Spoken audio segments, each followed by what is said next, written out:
여러분의 얼굴을 보니 참 많은 일들이 있었던 것 같습니다.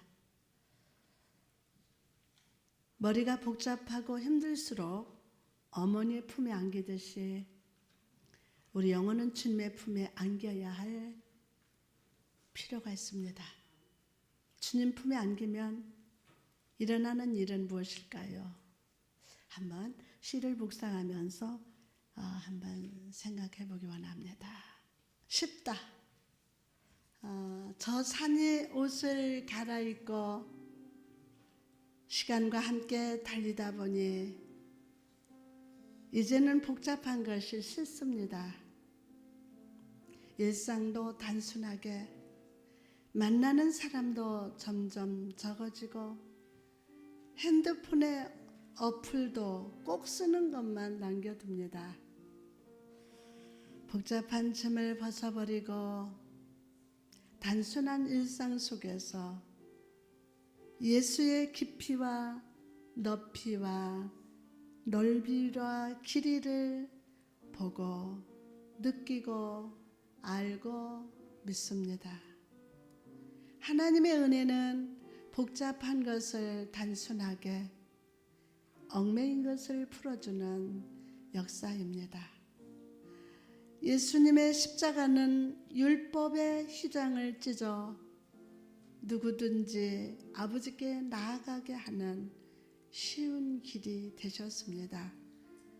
당신의 일상이 복잡하고 갈림길이 헤아릴 수 없다면 은혜의 하나님, 단순한 말씀으로 기적을 행하시는 예수를 깊이 만납시다.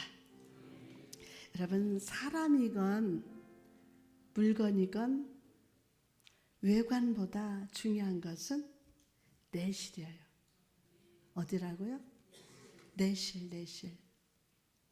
남들에게 보여주는 인생이 아니라 하나님의 나를 창조하신 목적이 무엇인가? 하나님의 나를 창조하신 그 목적이 무엇인가를 깨닫고 그 목적을 따라 살아가야 합니다.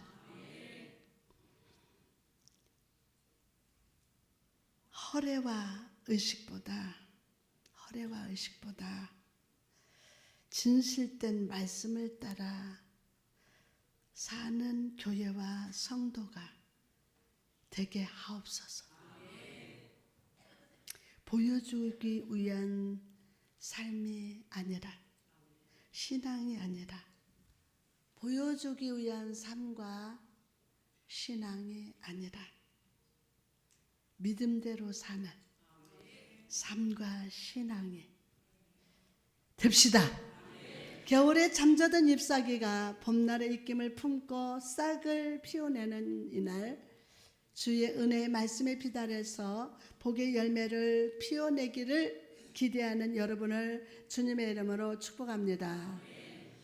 주님께서 오늘 이 말씀을 통해서 여러분 각 사람에게 가장 알맞고 좋은 복과 비전의 씨앗을 손에 쥐어 주시고 싹이 나고 열매 맺게 하실 줄 믿습니다.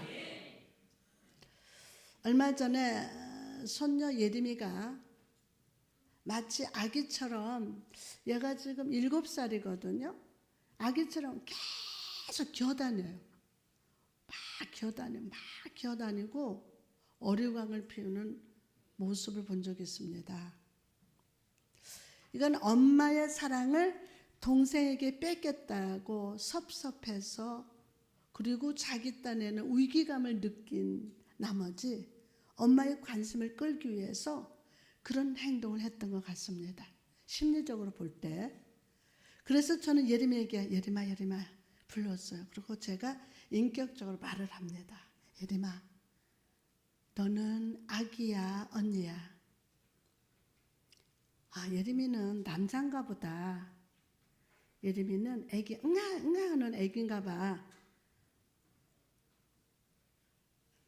아니야, 엄마, 할머니 아니에요. 그러는 거예요. 난 언니예요, 언니. 그러면 너 왜 내 발로 기어다니냐? 아기처럼 엄마, 할머니 왜 그러니? 언니처럼 씩씩하게 행동해야지. 그리고 예림이는 활짝 웃으면서 네 할머니라고 대답하고 기어다니는 걸 고쳤어요. 말도 고치고. 어린아이가 아이의 행동을 하는 거, 그것은 자연스럽습니다. 그러나 어린아이가 아닌데도 성인이 되어서도 어린아이의 말과 행동을 하는 것을 보는 사람의 눈을 찌푸리게 하고 부모의 마음을 근심되게 합니다. 전에 기도원에 찾아오셨던 분 중에 어떤 성도님과 상담한 적이 있습니다. 제가 상담 참 많이 했는데 요즘은 안 하고 있어요. 그 성도님은 사회적으로 높은 지위에 있었고 많은 사람들의 존경을 받는 분이었습니다. 그러나 저는 그분과 대화를 하면서 그 마음속에 슬퍼하는 어린 아이가 자리 잡고 있음을 발견했어요. 그 안에. 이분이 어린 시절 동생과 함께 물놀이를 갔다가 물에 빠지게 되었는데 자기는 겨우 살았지만 동생은 그만 죽고 말았어요. 그래서 이분은 그때 이후로 물에 가까이 가지도 못하고 동생을 구하지 못했다는 그 죄책감과 상처에 매여서 살아가고 있습니다. 어린에 대해서 50이 넘었는데도. 그러다 보니까 모든 죄를 사하시고 자유케 하시는 예수님을 인격적으로 만나지 못하고 형식적인 신앙생활에 머무르고 있었습니다. 예수님의 나를 어떻게 생각하느냐가 중요한 것이 아니라 다른 사람이 나를 어떻게 평가하느냐에 더 관심이 있었습니다. 그래서 저는 그 마음 안에 자리 잡은 어린아이를 용서하고 위로해 주었습니다. 예수 그리스도를 인격적으로 만나게 해달라고 기도를 했습니다. 그 자기 안에 자기라는 어린아이가 있어요. 너무 슬퍼하고 있어요. 괴로워하고 있어요. 죄책감에 떨고 있어요. 그래서 예수를 믿어도 예수님의 나를 용서한 그 십자가의 구원을 맛보지 못하고 있던 것입니다. 인격적으로 만나지 못했습니다. 그래서 저는 그 안에는 어린아이를 위로하면서 그리스도를, 예수 그리스도를 인격적으로 만나게 해달라고 제가 기도를 했습니다. 그리고 그분이 예수님을 인격적으로 만나고 그분을 알아갈 수 있도록 영적으로 성숙해 가는 것을 발견을 했습니다. 사랑하는 성도 여러분, 오늘 여러분 마음속에 의자는 의자에는 여러분 마음속에 의자에는 누가 지금 앉아 있습니까? 혹시나 여러분은 신체적으로 성인이 되었지만은 정신적으로는 성장하지 못하고 과거에 머물고 있는 어린 아이는 아니십니까? 2000년 전 예배소 교회 안에도요, 이런 영적인 미성숙함을 가진 성도들이 있었던 것 같습니다.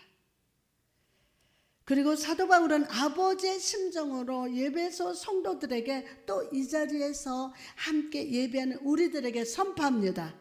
본문 13절에서 14절 보니까 우리가 다 하나님의 아들을 믿는 것과 아는 일에 하나가 되어 온전한 사람을 이루어 그리스도의 장성한 분량이 충만한 데까지 이르리니 이는 우리가 이제부터 어린 아이가 되지 아니하여 사람의 속임수와 간사한 유혹에 빠져 온갖 교훈의 풍조에 밀려 요동하지 않게 하려 함이라. 더 크게 하면. 여러분, 앞에 구절에서 바울은 교회는 예수 안에서 하나로 연합된 곳이라고 말씀했습니다. 하나로 연합. 또한 각자에게 알맞은 은사를 주심으로 서로를 온전케 하며 섬기게 하는 것이 성도의 올바른 자세라고 말씀을 드렸습니다. 이어서 바울은 오늘 본문을 통해서 하나로 온전하게 된 교회가 추구해야 할 영적인 목표가 무엇인지를 우리에게 소개하고 있습니다. 자, 그럼 우리가 신앙생활을 하면서 추구하고 성취해야 할 영적인 목표가 무엇입니까? 첫째로 그리스도의 장성한 분량에 이르러야 합니다. 옆 사람한테 그리스도의 장성한 분량에 이릅시다.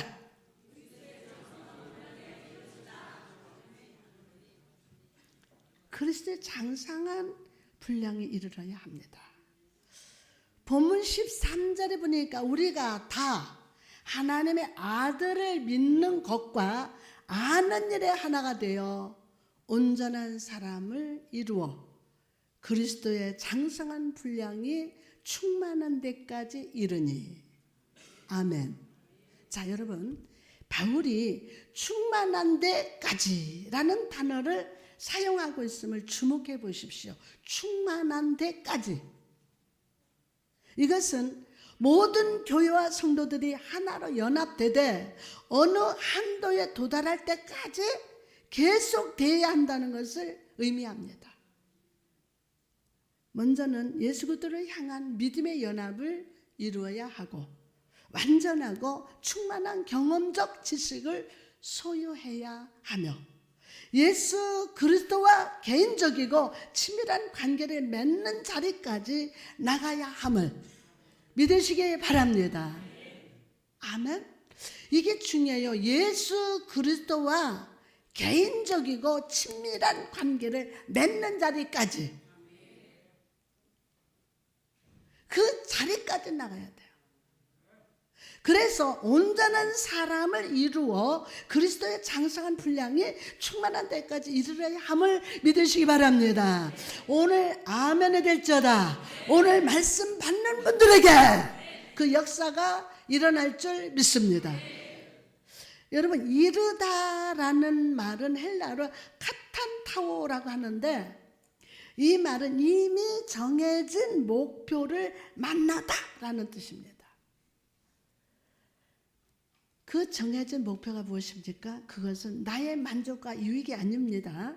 교회에서 높은 직분을 얻고 인정받기 위함도 아닙니다. 내 가정이 잘 되고 자녀가 잘 되는 거 중요하긴 하지만 그것도 아닙니다. 우리는 머리 대신 예수님처럼 말하고 생각하고 행동한 사람으로 성장하고 성숙해야 함을 믿으시기 바랍니다. 입만 열면은 육신의 것을 말해요. 입만 열면 뭐가 어떻고 뭐가 이거는 그리스도의 장성한 분량이잖아요. 예수님처럼 여러분 말하는 것이, 생각하는 것이, 행동하는 모든 것들이 성장하고 성숙해야 된다는 거예요. 그 머리 대신 예수님처럼 성숙한다는 것은 무엇을 의미하는 것입니까? 먼저 시간적인 의미부터 생각해 봐야 됩니다. 시간적인 의미. 여러분, 예수님께서 이 땅에 오셔서 공생애를 시작하기 전까지 약 30년의 시간 동안 성경은 예수님의 삶을 자세하게 가르쳐 주지 않았습니다. 주님의 어린 시절을 제외하고는 성경은 전혀 침묵하고 있습니다. 그러나 예수님은 그 시간 동안 구원과 치유, 복음 전파의 사역을 행하기 위하여 조용히 침묵 속에 하나님을 묵상하는 침묵 속에 조용히 그러나 확실하게 준비되고 계셨습니다.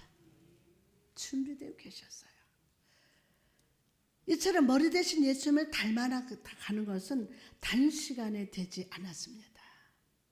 마치 나무가 뿌리를 내리고 조용히 자라나듯이 천천히 자라납니다. 그리스도 예수 안에서의 믿음의 성장이 갑작스러운 것이 아닌 점진적인 것이며 요란한 것이 아닌 조용한 성장을 의미합니다. 예수 그리스도의 생명이 하나님 말씀이 여러분 안에 있다면 떠들썩하지 않아요. 조용히 침묵 속에 하나님 묵상하고 하나님 음성을 들으면서 조용한 성장. 성도 한 사람 한 사람은요, 영적으로 서서히 자라는 나무입니다. 그러므로 내 생각에 마음에 들지 않는 모습, 답답한 모습이 보여도 성숙한 여러분이 도와주고 품어주고 잘할 수 있도록 중보자가 됩시다. 네 사람이 아멘 안 했어. 중보자가 됩시다. 자라나지 못한 막대기 같은 나무, 아주 보잘것없고 연약해도 벌레 먹어도 그 속에 예수 그리스도의 생명이 있으면 결국 성장할 겁니다. 그 속에 예수 그리스도의 생명이 있다면 반드시 벌레도 먹었고 꺾여졌고 볼품 없어. 와, 사람 볼 때는 참 현찬해 보여. 근데 그 안에 예수 그리스도의 생명이 있다면 반드시 성장합니다. 여러분, 야곱이 베델에서 본 땅에서부터 하늘까지 닿은 사닥다리의 모습을 무엇을 의미하는 것입니까? 믿음은 한 단계씩 올라가면서 서서히 거룩한 여호와 하나님 앞에 나아가는 사닥다리와 같다는 것입니다. 엘리베이터를 탄 것처럼 단숨에 하늘까지 도달하는 것이 아닙니다. 한 발짝, 한 발짝, 한 단계, 한 단계 저 천성을 향해서 가는 거예요. 그러므로 여러분, 우리가 하나로 연합된 교회라면, 성도를 서로 온전케 하는 자로 세움을 받았다면 저 천성에 가는 그날까지 자라고, 다시 한번 자라고 자라며 성장하는 성도로 살아갑시다. 다른 사람의 평가는 입술이 아니라 입만 열면은 뭐가 어떻고 뭐가 어떻고 평가하지 말고 믿음 안에서 인내하고 기다려주시기 바랍니다. 앞에서 끌고 뒤에서 밀어주는 아름다운 섬김의 모습이 여러분 각 사람에게 회복될 수 있기를 축원합니다. 자, 목사님도 운전하지 못합니다. 아직까지도 미성숙한 부분이 있어요.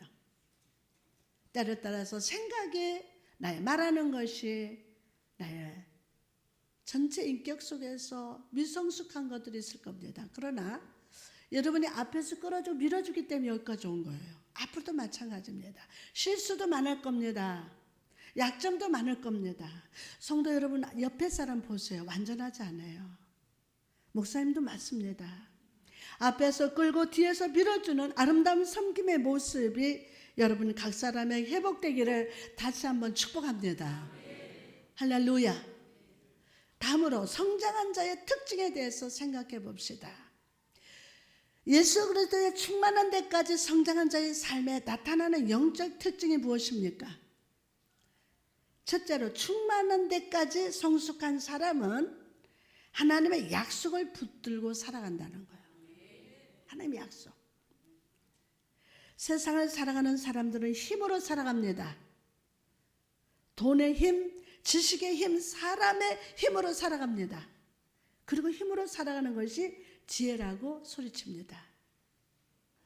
그러나 하나님은 우리에게 힘으로 살라고 하지 않으시고 약속을 붙잡고 살아라 라는 명령이에요. 약속을 붙잡고 살아가라. 이건 부탁이에요? 명령입니다. 우리도 세상을 살면서 많은 기회, 많은 물질, 많은 능력을 얻을 기회가 다가옵니다. 그러나 중요한 것은 내 능력으로 그것을 취하는 것이 아니라 하나님께서 내게 주신 것만 품는 것인 줄 믿습니다. 하나님께서 내게 주신 것만 품는 거예요.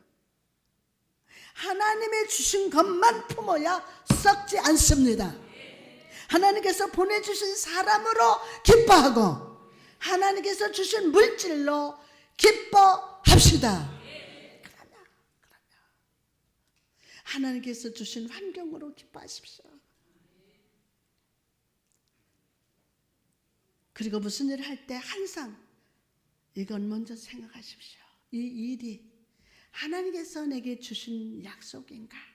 라고 물어보십시오. 세상 사람들은 자신의 뜻대로 삶이 풀리지 않을 때 내가 힘이 부족해서 안 된다라고 말합니다. 그러나 우리 그리스도인은 말부터 달라야 합니다. 말부터, 여름 말부터 말. 하나님이 말하는 대로 다 들으시고 그대로 행하신대요. 내가 지금 이 일을 하지 않는 이유는 하나님께서 내게 약속하신 것이 아니기 때문이다 라고 고백해야 될 줄 믿습니다. 반대로 세상 사람의 눈에 도저히 안 될 것 같은 그 상황에서도 하나님이 약속하셨다면 받은 줄로 믿고 앞으로 걷는 자가 성숙한 사람임을 믿으시기를 바랍니다. 자, 보세요. 12 정탐꾼을 보시기 바랍니다. 10명은 환경을 바라보고 불가능하다면서 넘어졌어요. 힘의 안경으로 가난 백성을 딱 바라봤어요. 무슨 안경으로? 힘의 안경으로. 그러나 하나님의 약속을 붙잡은 여호수아와 갈렙은 약속의 안경으로 그 땅을 다 바라봄으로 승리했어요. 여러분, 오늘 기도할 때 이렇게 기도하십시오.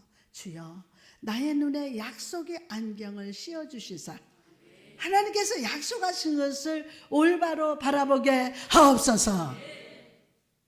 그런데 이렇게 약속을 붙들고 살아가야 함에도 불구하고 어떤 분들을 보면 자신이 받은 은사로 다른 성도들 억압하는 데 사용하는 자가 있습니다. 이것은 진정한 신앙이 아니에요. 그러나 성숙한 신앙을 가진 사람은 자신의 은사를 억압하는 데 사용하지 않고 섬기는 데 사용하는 자임을 믿으시기 바랍니다. 오늘 이 시간 겸손하게 엎드립시다. 그리고 주님께서 주신 것만 품고 겸손히 섬기는 자가 됩시다. 그것이 성숙한 자의 모습인 줄 믿습니다. 교회도 마찬가지예요. 교회 일을 세상 힘으로 이루려고 할 때 그 교회는 타락하게 돼요. 교회는 세상 힘이 아니라 하나님의 약속으로 세워지는 것인 줄 믿습니다. 그러므로 스스로의 능력을 드러내는 자가 되지 말고 약속을 이루는 성도의 삶으로 살아갑시다. 또한 하나님께서 주신 약속을 붙들고 세상을 변화시키는 자가 됩시다. 그것이 진정 교회의 모습이고 성도인 줄 믿습니다. 나가서 충만한 데까지 성숙한 사람은 겸손한 사람이에요. 가을 하늘 아래서 익어가는 곡식을 떠올려 보십시오. 그것은 잎이 푸를 때는 머리를 높이 세우고 있습니다. 그러나 이삭이 익어갈수록 그것은 우한 겸손 가운데서 고개를 점점 아래로 떨굽니다. 이처럼 하나님 앞에서 성장하는 그리스도인은 자기 자신이 주 앞에서 연약한 존재임을 알고 살아갑니다. 내가 세상에서 등을 돌려 하늘을 향해 발걸음을 내디디면 내디딜수록 주의 은혜가 아니고서는 살 수 없음을 깨닫습니다. 그래서 날이면 날마다 겸손해집니다. 사랑하는 여러분, 여러분은 스스로 어떤 사람이라고 생각하십니까?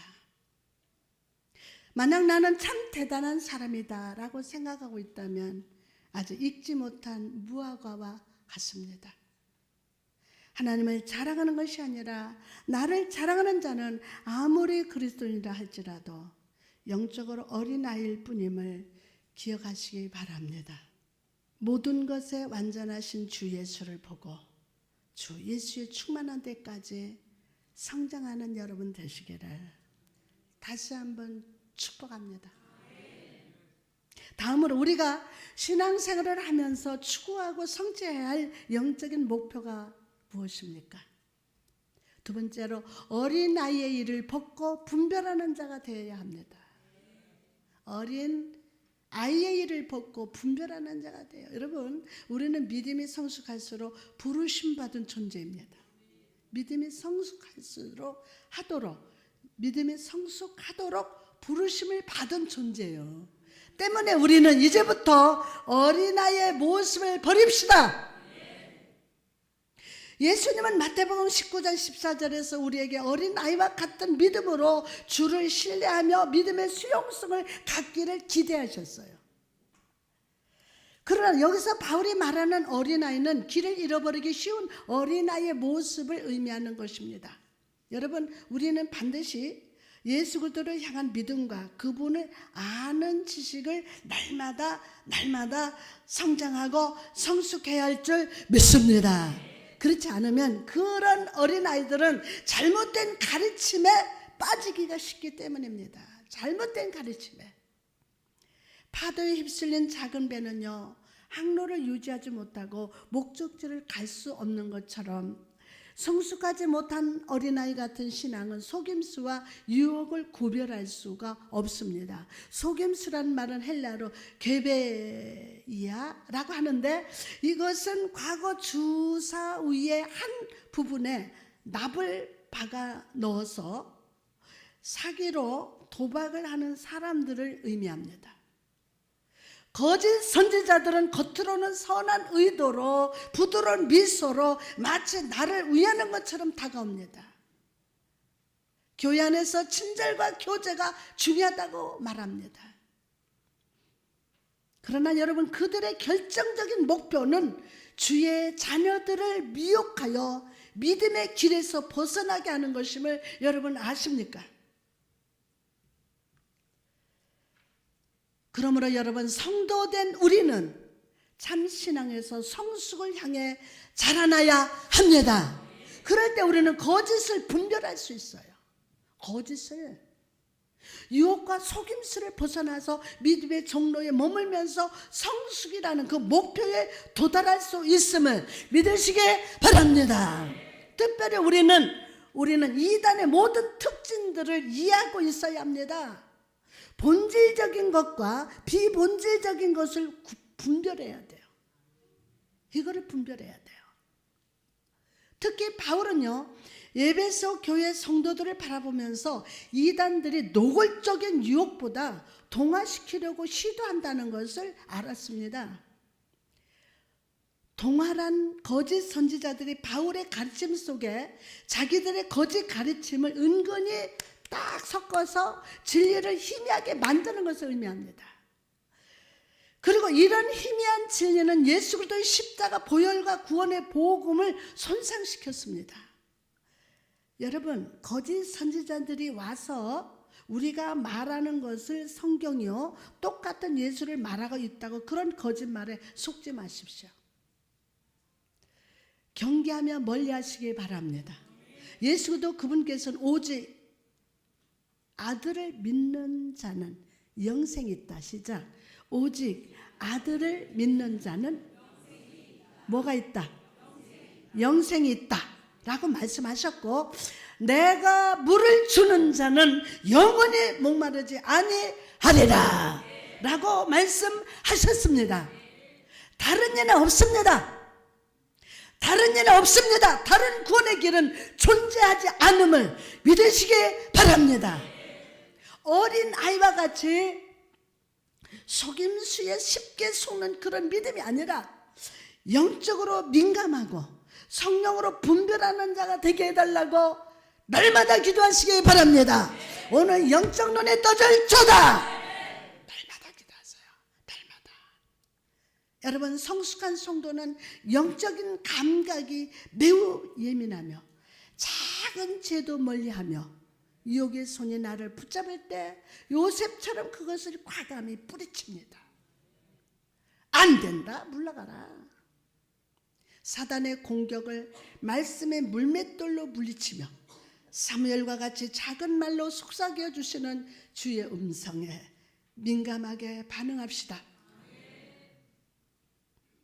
그런데 여러분 어떻습니까? 여러분은 주 예수님 앞에서 이런 영적 예민함을 가지고 살고 계십니까?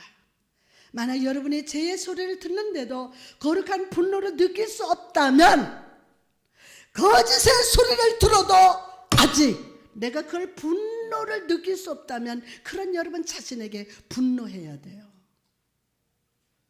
만약 여러분의 불순종의 길, 사단의 유혹에 넘어지고 있음에도 아무런 느낌이 없다면 그런 여러분 자신에게 충격을 받아야 할 것입니다. 여러분, 감각이 예민한 나무는 그곳에 손을 다 대자마자 잎사귀들이 움츠립니다. 그래서 그 나무에 손을 대지 못하도록 자신을 지킵니다. 자신을 지켜요. 이처럼 우리가 성숙한 성도라면 죄와 사단과 세상의 유혹의 접촉에 대해서 예민해져야 돼요. 제약된 생각이 몰려올 때 그 손길을 뿌리치십시오. 속임수를 뿌리치시기 바랍니다. 사단의 역사의 거룩으로 움츠리시기 바랍니다. 그럴 때 우리는 세상과 사단에게 얽매인 자가 아니라 자유한 자요 승리자로 세움받게 될 줄 믿습니다. 나가서 거룩한 분별력을 유지하기 위하여 성령을 항상 의지합시다. 성령을 항상 붙듭시다. 여러분 힘으로 안 돼요. 여러분 힘으로 안 돼요. 성령께서는 때때로 우리에게 찾아오십니다. 그러나 우리는 세상과 사람에게 집중하느라 성령을 놓쳐버립니다. 우리의 영의 눈이 둔하고 영적인 이해가 둔해져서 성령을 바라보지 못합니다. 여러분 오늘 이 시간 다른 것은 다 놓쳐도 성령은 놓치지 맙시다. 오늘날아 찾아오신 성령님을 환영하고 나의 인생을 성령의 눈동자로 분별하게 하시고 의의 길로 인도해달라고 간절히 구하시기 바랍니다.